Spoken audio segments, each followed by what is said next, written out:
Hey everybody, my name is Bob Brombach. It's Coach's Corner again. This is Adam Hale, head football coach of the Grantsburg Pirates, the 2-0 Grantsburg Pirates with a win over Amory in week 1, St. Croix Falls just last Friday night. Congratulations, that's a nice start. Thank you, Bob. You're welcome. So tell us a little bit about the last game, St. Croix. It looked like you guys scored 1 touchdown per quarter. Is that by design? No. I'd like to have a few more in there. It was an interesting game. Mm-hmm. Glad to escape.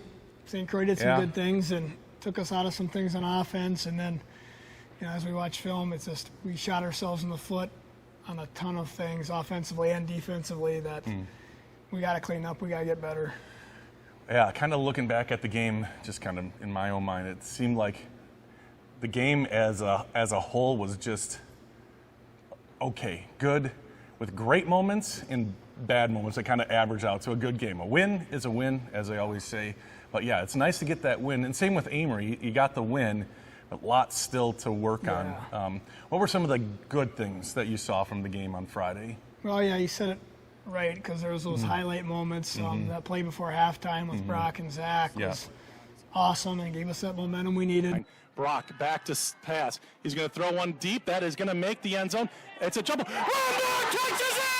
Zach Rombach with the great catch! Trenton had a couple of huge plays with the pass. Ian Berkman made a great catch. Yeah. And it's bobbled. Trenton gets it back. Throws it down the left side looking for Berkman. Berkman's got it! Touchdown! Grantsburg! On our near sideline there for a touchdown, and then his run to break it open at the end. Man in motion, Brown. Fake to him. And Trenton's bouncing it out, needs a block. He's got room! Oh, there he goes! Trenton Johnson, touchdown Pirates! And then he had several great effort plays, too, on defense to kind of give them, less time back there in the pocket throwing the ball. Yeah. He made a lot of good plays there. So we had some of those highlight-type plays, but then, like I said earlier, we did so many things defensively wrong that kind of surprised me with our assignments and not doing well. And then offense, some miscues, penalties, all the drop balls, things that, we can control, and they had no control over, and we just didn't do well. We got to get that stuff right quickly. So, thinking about the defense, it looked like it was almost a tale of two halves. The Metter kid, number 17 for St. Croix, really good back, hard to bring down. But then in the second half, it seemed, to me, it looked like you made some kind of an adjustment. I'm not smart enough to know what you did, but getting home, talking to the kid, no real adjustments, just being more assignment sound. Is that accurate? Yeah, it came back to a lot of just stupid mistakes, containment-wise, keying-wise with our linebackers.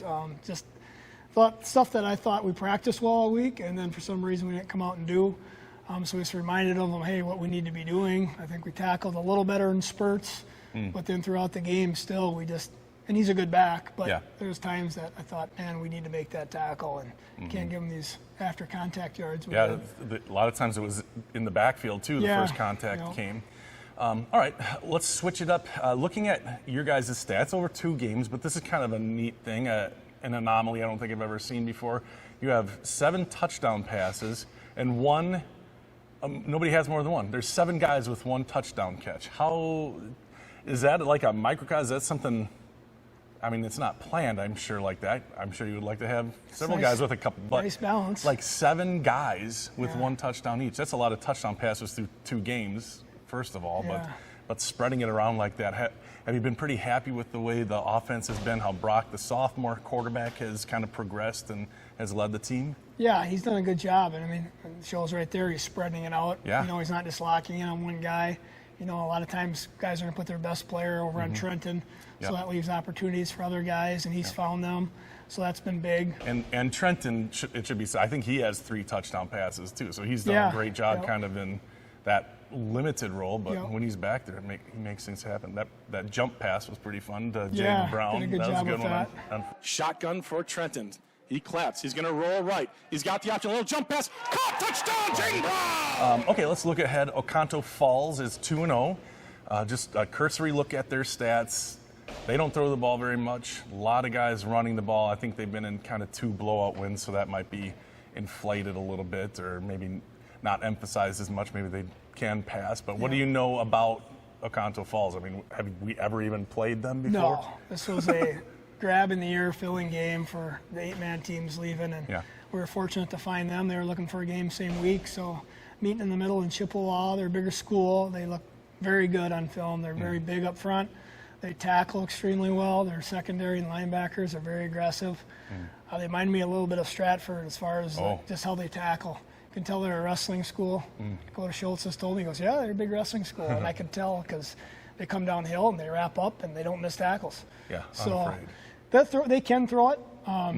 They're a run-heavy offense, but they'll spread it out when they need to. They'll run some shotgun and go trips and spread and throw it downfield occasionally. Okay. But they try to rely on their run game. Yeah. And that'll be the first, like, these are all going to be non-conference games coming up. The next 3 weeks, non-conference, the next two are far, like Chippewa Falls, Durand, where we're playing Adams Friendship, another meet halfway game. And then away we go to the UP, 5 hours away, charter bus, coach bus. Tell what happened there, how'd that come to play? They reached out to us. Okay. They must have got wind of Rib Lake, kind of folding on their season. Yeah.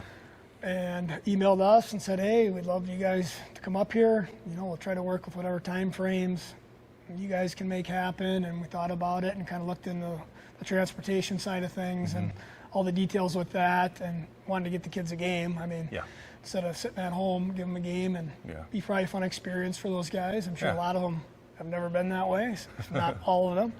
So it'll be kind of a fun experience, something different. Cool. And I know the feelers are put out for a fan bus, so is that still a possibility? Yeah, they just have to get a lot of bodies, because otherwise financially for parents, one family's going to have to pay. Not going to make sense for them. So it's a 54-seat bus. Okay. And so I think if they get a good number, then go back to the parents and say, hey, if you want to pay this, we can do it. If not, then you're driving, I guess. So can they get a hold of you? Addison Zek sent out an email. Okay.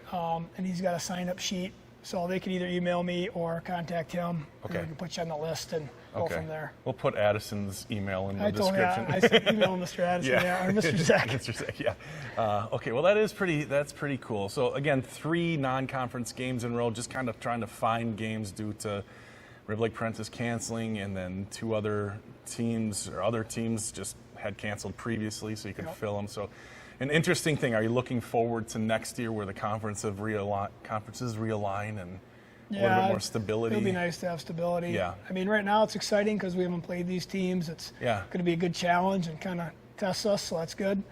But next year, not having to look for these games, not obviously having to travel 2 hours, 2.5 hours, and 5 hours in the next 3 weeks.